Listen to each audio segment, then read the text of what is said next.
military right after high school, but the next thing you know, you blink and it's 20 years later and you don't know where the time has went, and now it's time for you to retire. Now, all types of things may be running through your head like, okay, am I going to be able to live on this paycheck? What am I going to do with some of the benefits that I lose out on? So now you're starting to freak out.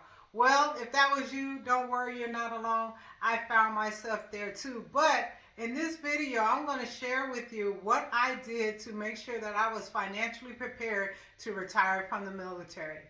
So hey, it's your girl Ann. If you're new here, welcome. If you've been here before, welcome back. And on this channel, I just talk to you about military retirement and what it means to me to redefine freedom after service. So, as I mentioned before in other videos, I served in the military both in the officer and the enlisted rank for 21 years. And I knew that when it came time for me to retire, I wanted to do just that. If I wanted to work, I would work, not because I had to, right? I wanted my transition from the military to be a success. I didn't want it to be faced with all these challenges that you heard about, at the time that was going on with veterans leaving the military then and now. I know that there's still challenges, but I wanted to make sure that I was set up well enough so that I could experience less of those challenges as possible. And that's what I'm going to share with you today in this video, specifically how I prepare financially, because that's the big one, the financial aspect of transition from the military. So with that, let's just jump into it. So the first way that I prepared to retire after the military was to make sure that I was debt-free. Yes, debt-free. And that light bulb moment came on for me when, I found out my daughter was special needs. She was young. They said that she was autistic. So I didn't know what that meant for me. I didn't know whether that meant she would live with me forever. But what I did know is that I had to get my financial house in order. I didn't want my past mistakes with money to hamper my daughter's future. So I had to get my finances in order. And what that looked like for me is reducing the amount of debt that I had at the time. I had over 5 figures of debt. And I'm talking about car loans and credit cards. I'm not talking about my mortgage, so to speak, but I'm talking about that high interest debt like credit cards and car loans. So what did I do? Back then, we had what was called Financial Peace University, offered by Dave Ramsey, and that's what I did. Granted, Dave Ramsey is still around. People have their opinions about him, but you know what? It worked for me. And I think the reason why it worked for me on my journey to financial freedom is the structure, right? We're in the military. We love instructions, right? And that provided me the structure that I need, those baby steps, like 1, 2, 3, do this, do that.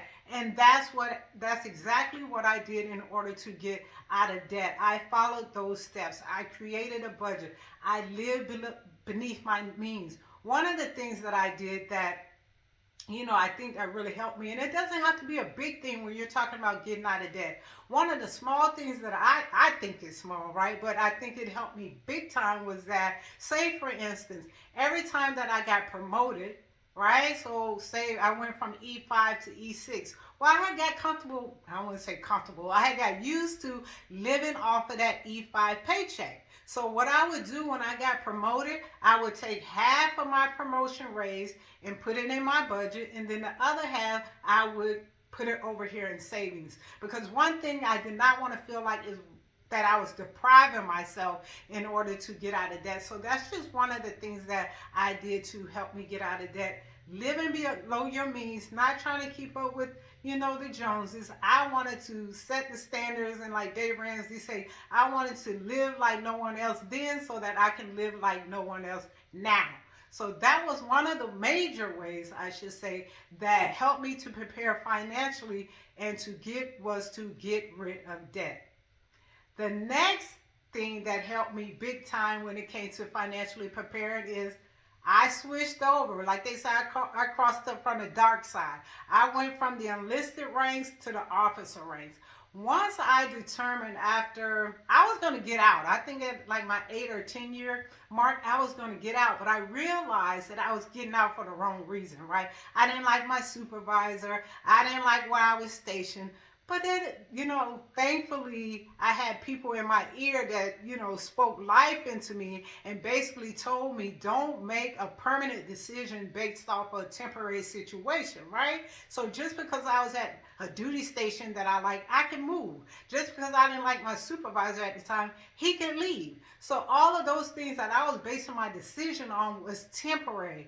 But the permanent thing, like I said before, about getting out of debt was my daughter's situation, right? I had to make sure that my daughter was straight. So with that in mind, I decided to, at the time, there was a program that came out that it allowed you, if you had, whether you needed your bachelor's or your master's. So basically, I had my bachelor's. So I actually took, a year off, separated, and I was able to get my master's, going to school on my GI Bill. You see how being debt free allowed that option of me to get out for a year in order to commission has changed the trajectory of my career. Because as I mentioned, I was going to get out. But once I decided that I was going to stay in and switch over to the officer side, the main reason why I did that, and I'm not ashamed to say it, well, there's two reasons. The first reason is that, yeah, I wanted to be an officer. I thought that, being an officer, that I can make a difference, for those that was underneath me in the enlisted, ranks. But the main reason that I switched over, and I'm not, ashamed of it, was for the money. That's right, it was for the money. We all know that officers got paid more than enlisted people. So I wanted the money. If I was going to stay in, I wanted to get paid. So I'm not going to even, try to sugarcoat it. That's really the main reason. And I actually remember when I was at field training, and I was in my mid-30s when I switched over, you guys. I had did 12 years in the enlisted ranks.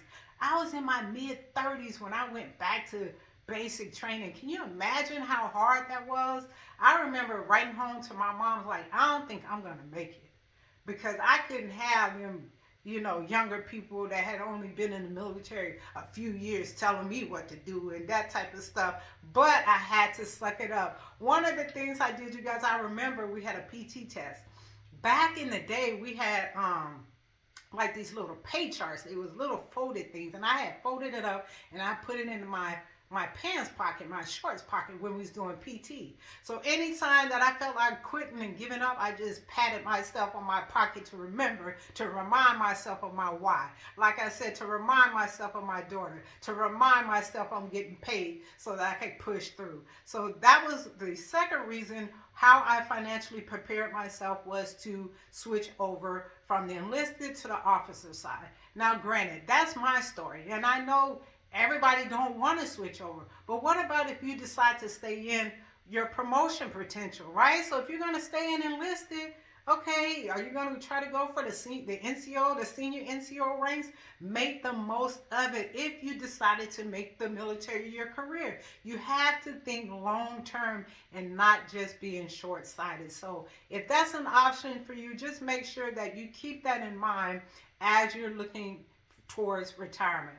And the last reason I want to share with you that helped me to prepare for my transition, I keep saying transition, for my retirement from the military, is that I was introduced to real estate investing. Now, once again, that changed my life. But as you can see, it all goes hand in hand. I became debt free. I got commission. And now by doing all of those things, when I was introduced to real estate investing, it's another option. I was able to take advantage of it. And how I got introduced to real estate investing, and you know anything about real estate, you may have heard it before. I was actually deployed to Iraq. Well, before I deployed to Iraq, a friend of mine told me to read the book. It's like they call it the Real Estate Bible. It's called Rich Dad, Poor Dad. And while reading that book, there's a concept in there that's called income producing assets that really stuck out to me. And when I deployed, I had a home, a house back where I was stationed at. I decided when I got back from that deployment that if I was to PCS, I wasn't going to sell that house. I was going to rent it out. Right? And that's exactly what I did. But before I go into that in a little bit more detail, I just wanted to point this out to you. But you see how being debt free and see how being an officer, here I am deployed, I'm making all this extra money, combat pay, all the family separation allowance. I didn't have any obligations besides sending money back home. All of that money was free for me to do whatever I wanted to do with it. But I knew, once again, looking forward, that when I was retirement eligible, I wanted to be able to take that opportunity. So that's exactly what I did. So getting back to the real estate. So yeah, as I mentioned, once I got back from the deployment, I PCS, but instead of selling the house, I decided to rent it out for more than what my mortgage is. So now that's what's called an income producing asset, right? So someone else was paying my mortgage, someone else was paying the taxes, but I was getting the benefits, right? The tax write-off, the depreciation, all of that stuff set me up once again for my eventual retirement from the military. So I hope that this information that I'm sharing with you just gives you some ideas or some options that you can take advantage of if you're not retired yet, if you're thinking you're near retirement. And this doesn't necessarily have to be, just for military personnel, but that's who, I'm mainly talking to. But you just really want to make sure that you're thinking in the long run, not short-sighted. You have to, if you decide to make that sacrifice, even though you may not want to, and stay in the military longer than you desire, make it work the best for you and your family. And that's exactly what I did. So let me know in the comments, if you're already retired, what are some things that you did that help you financially prepare for your transition? I would love to hear about it. And with that, remember always to redefine freedom for yourself, and I'll holler at you next time.